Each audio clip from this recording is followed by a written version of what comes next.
everyone, and thank you so much for joining us.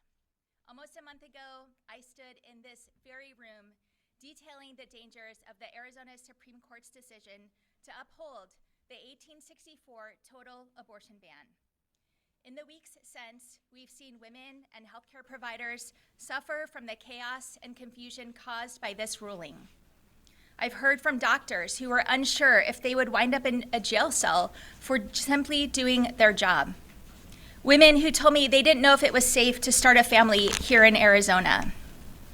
These excruciating conversations are exactly why I have made one thing clear, very clear. This ban needs to be repealed. I said it in 2022 when Roe was overturned, and I've said it again and again as governor. But as they have for 160 years, extreme politicians came up with every excuse imaginable to maintain this draconian ban. A ban that was passed by 27 men before Arizona was even a state. A time when America was at war over the right to own slaves. A time before women could even vote. Today, we are doing what 23 governors and 55 legislatures refused to do, and I'm so proud to be the ones that got this job done. And while I'm proud to sign this bill and provide a moment of relief for Arizonans, we still have work to do. Arizona women are still governed by a ban that leaves no exceptions for rape or incest, nor does it account for complications during pregnancy. We do not have guarantees that the basic right to contraception or access to IVF are protected, even as threats mount. Today, we should not rest, but we should recommit to protecting women's bodily autonomy, their ability to make their own healthcare decisions, and the ability to control their lives. Let me be clear. I will do everything in my power to protect our reproductive freedoms because I trust women to make the decisions that are best for them. And I know that politicians do not belong in the doctor's office. I know how hard these conversations can be. I've lived them myself, and I know there's no place for the government in that room. I trust that when it comes to these very personal decisions, that you and your loved ones know what is best. I want to thank the legislators and the reproductive freedom advocates who are standing here with me today. Without you, this would not have been possible. And thank you to every Arizonan who spoke up and made their voice heard, calling for a repeal of this draconian ban. With that, I'm going to hand it off to Senator Hernandez. Thank you so much.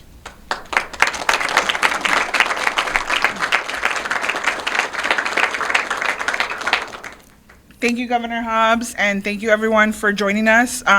Today we are here to celebrate the signing and the passage of HB 2677, which is the repeal of the 1864 total ban on abortion.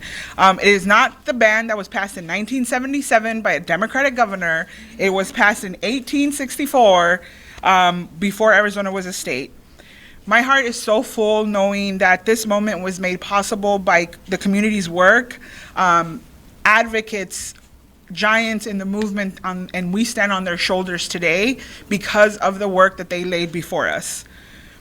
I'm also very, very full. My heart is also very, very full knowing that my Democratic colleagues continued unity and we stayed together and we stayed firm in our commitment to lead Arizona in a responsible way and deliver the solutions that Arizonans were expecting for us. But what this moment has also shown us is that one thing is very clear. Our rights are not protected unless they are enshrined in the Arizona State Constitution. This repeal will go into effect 90 days after sine die, which means that our fight for a better collective future is just beginning. The Republican leadership in Arizona has shown that they are unwavering in their desire to strip us of our rights, our voices, and our votes. Yesterday, on the Senate floor, we heard directly from my Republican colleagues that they believe that this 1864 ban on abortion is the right law for Arizona and that we should uphold that. We have no time to let our guard down. Our state has lived under their constant lack of accountability and transparency for far too long. The fight for abortion rights has simply put a bright spotlight on how corrupt they have truly become. Our ability to celebrate this moment goes hand in hand with the reality that repealing this ban today does not mean we are safe tomorrow.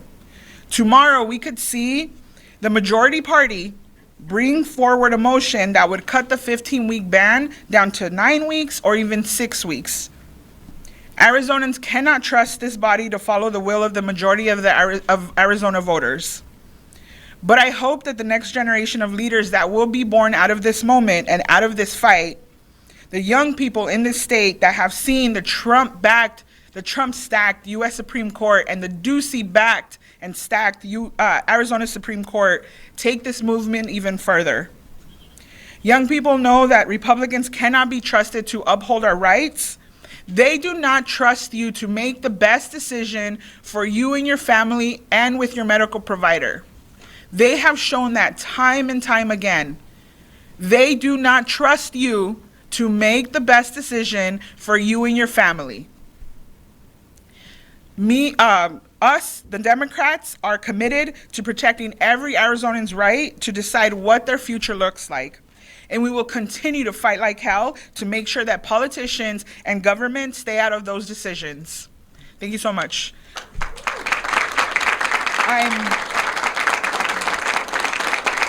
I'm so honored to bring up Representative Stephanie Stahl Hamilton, that has been nothing but a warrior for every single person and all of us every day.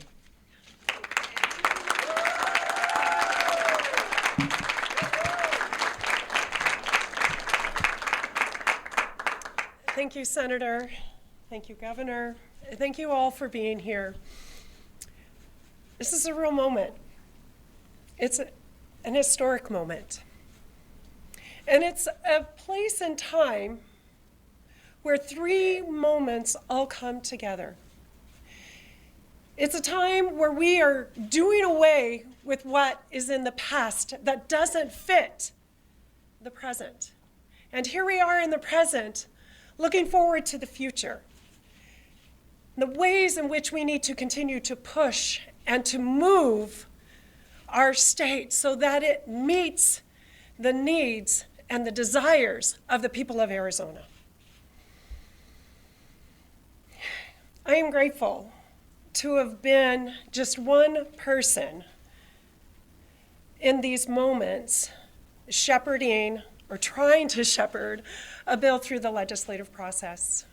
None of us arrived at this moment without the foresight and the hard work of people like former Representative Athena Salmon, who truly paved the way for today. I am so grateful for the unwavering, steadfast support of my Democratic colleagues, who in the midst of the storm, when we wanted to call points of order, when we wanted to correct the record, were steady. They were grounded and solid, knowing that all we needed to do was to show up and vote yes. The rest of it would take care of itself. And boy, howdy, did it. So thank you all for being here. Thank you for helping us mark this point in time where history is changing in Arizona. And thank you all for being a part of the journey. Have a good day.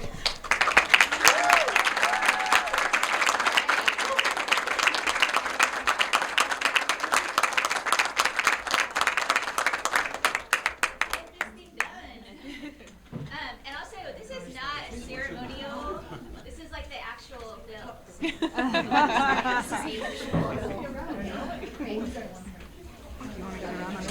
Yes. Wait. Hold on. Oh, hold on. Yeah.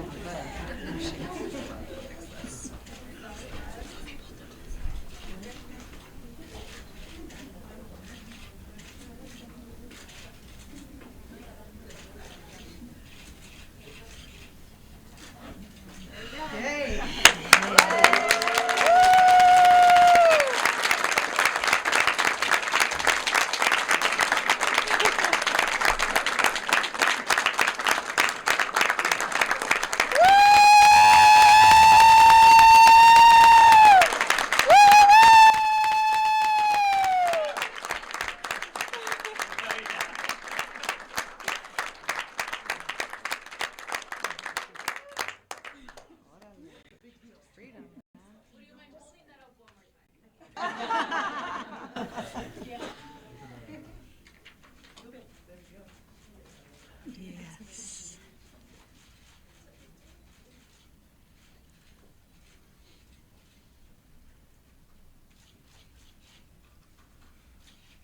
Tell me when you're all good.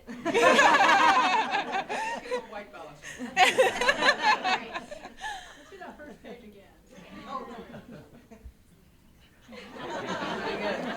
Does that work on radio, Hallie?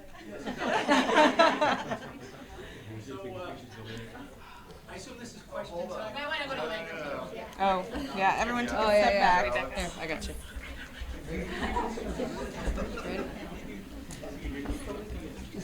I got you. All right, thank you, ma'am. Hey, Howie. Let's have a woman go first.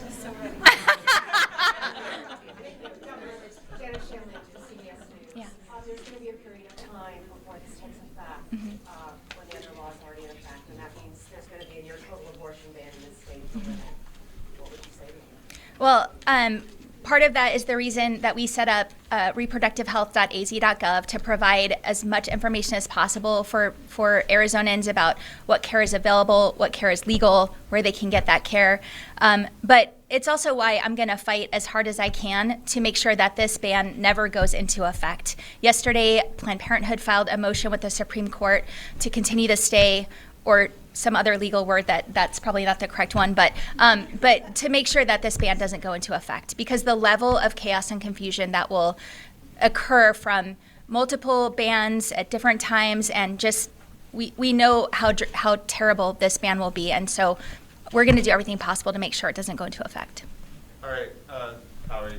So I've got a question for actually the three of you, which is, this was the initiative, and I know you signed the initiative. It was one thing when the choice was going to be between basically 0 weeks and viability and whatever else it includes there.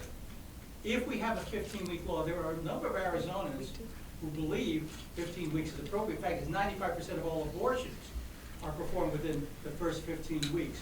So how do you explain to people who may be comfortable with 15 weeks why they should go ahead and then still vote for the initiative? You know, whether it's a ban that was passed in 1864 or a ban that was passed in 2022, these bans are both draconian. The 15-week ban has no exception for rape or incest or regard for the complications of pregnancy, and Arizonans are going to have a chance to have their say in that. But I think the experience that we just went through the few weeks since the court ruling is exactly why we should not have government involved in these decisions at all.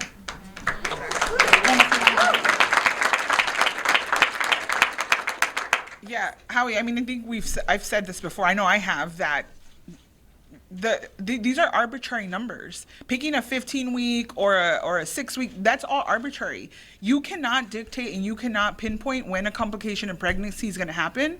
And that's why it is so important to get politicians out, get government out, and let that choice and that decision be between the person and their medical provider. Sí, gracias. Sí, es muy importante que la gente sepa que en este momento cualquier restricción no es beneficial para la gente. Esos números los sacan del aire. Uno no puede determinar cuándo las complicaciones en el embarazo van a pasar, y eso es muy importante, que por eso sacamos a los políticos del gobierno de esas decisiones. Esas decisiones tienen que vivir con la persona y su doctor y su familia.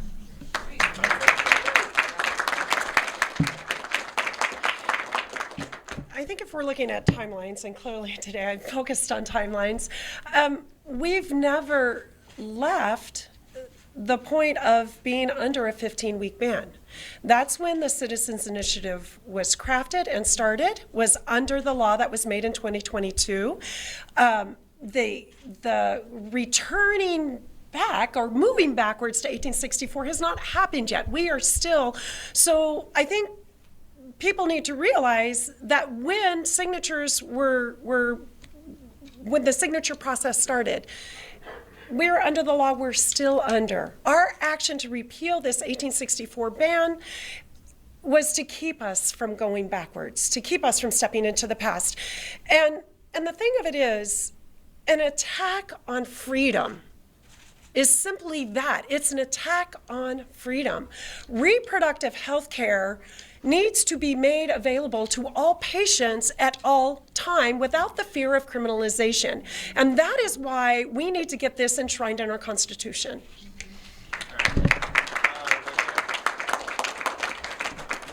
Reverend Hobbs, Courthouse News. Have you talked to AG Mays about whether she'll still seek review from the U.S. Supreme Court given that the repeal is going through now?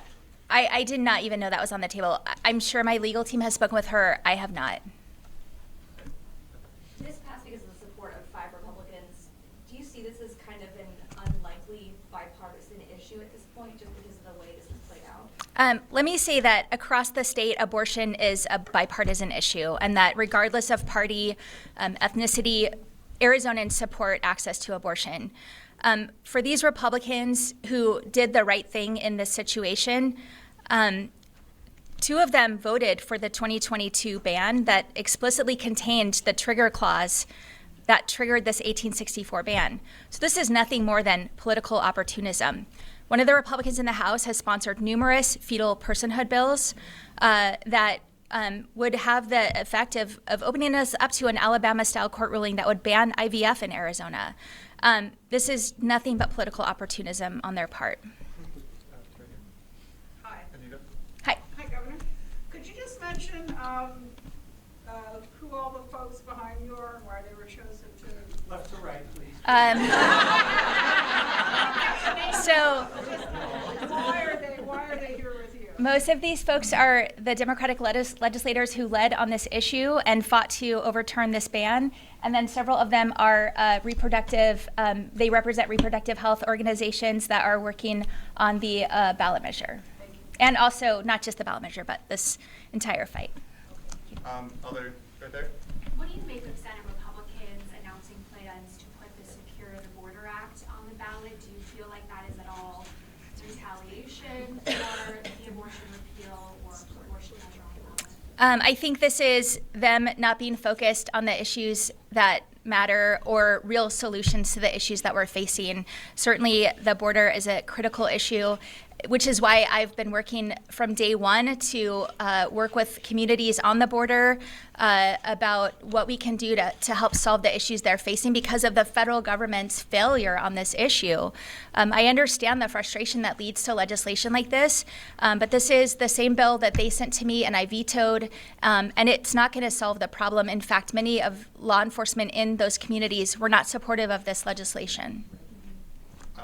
Right there. Governor Hobbs, a lot of the supporters of this 1864 abortion ban cited religious reasons for why they support it. Do you believe in America today that there's a true separation of church and state?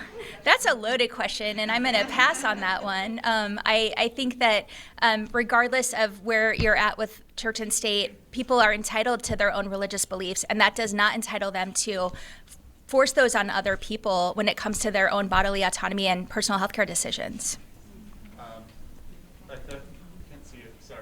Right. Yeah, right there. How are budget negotiations going? Are you more motivated to get a budget done so the session will end and this repeal will take effect? Budget negotiations are happening. They are moving along separate from this issue, and I anticipate we'll be able to wrap up really soon. Governor Hobbs, we know that there's this initiative to have this issue also on the ballot this November, meaning that this isn't the end. What message do we have for Arizonans in regards to that? Well, I am thankful that Arizonans are going to have the chance to make their voice heard on this issue. I've been clear where I stand, and I would encourage every Arizonan to make sure that they're voting for this in November. For any of the legislators, speaking on the legislative session ending, do you think that Republicans will do anything to try to extend the length of the session to try to keep the repeal from going in, as long as they can? Can I just really quick before you come up, I just want to clarify my last answer. When I said I encourage Arizonans to vote for this, I didn't mean for, I'm in the government building. I can't advocate for or against a ballot measure, but I encourage them to make their voices heard is what I meant. I did not mean for. Yeah, I mean, I think we have seen a trend that when they're on the losing side of something, they scramble to try to throw confusion at the voters. So I would not be surprised if they try to find delay tactics on delaying the session so that the bill cannot take effect, or it extends of when it would go into effect. Senator, do you see that going as far as with the budget process as well? They might try to extend that. Listen, they use anything at their disposal, so. How do you fight back against those delay tactics? Try to work within the rules like we did yesterday. Oh, yep. You mentioned, of course, possible, motions to cut the limit time. Is that based on something that you may have heard, any buzz around there, or maybe is it just your imagination running wild? Well, I think I'm not the person in the party that lets their imagination run wild, but I would just say because of how we have seen the Republican majority work is why I say that. All right, other questions? Getting short on time. I can take one. Where is the Attorney General? Was she invited? I don't know. I'll Yeah, get we'll back fi- to you on yeah. that later. Others? That means the answer is no. Well, again, that raises the question. Hey, hold on. Yeah. Cameron has a Yeah, question. so in terms of the budget talks right now, you said we could be wrapping up soon. Are you at the point, I know it usually takes around 10 to 12 meetings, from my understanding, where leadership meets with your staff. Are you at the point in the process where you now came into those talks? We are close to that. And right there, that'll be our one more question. Athena, you're visibly emotional today. I was wondering if you could tell us where all that emotion comes from and how you're feeling now that this has been signed. Yes. 100%.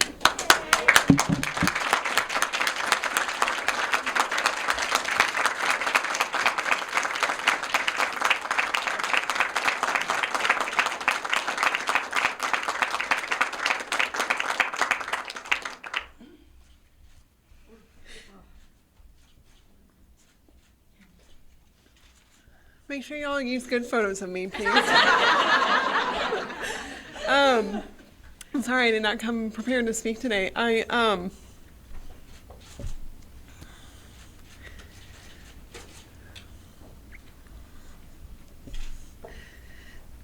I was a freshman in the legislature, Governor Hobbs was the Senate Democratic leader. And I just had such a strong role model to look up to when it comes to reproductive freedom. And so to be in this moment where even before the Dobbs decision had been issued, we started sounding the alarm, and the first time this bill was introduced was in 2019 under my sponsorship. And now to have Governor Hobbs, who has just been such a fierce, steadfast defender in the governor's office, and Representative Stahl Hamilton, get the bill. I mean, it's only her first time carrying the bill. It's just, I can't stop thinking about my daughters and how they will have a future. And as we continue to go into the future and protect and enshrine the constitutional right to abortion and reproductive freedom, that future generations will not have to live under the restrictions and the interference that we've had to experience. So it's just been an incredible moment, and I'm going to turn it back over to folks. But.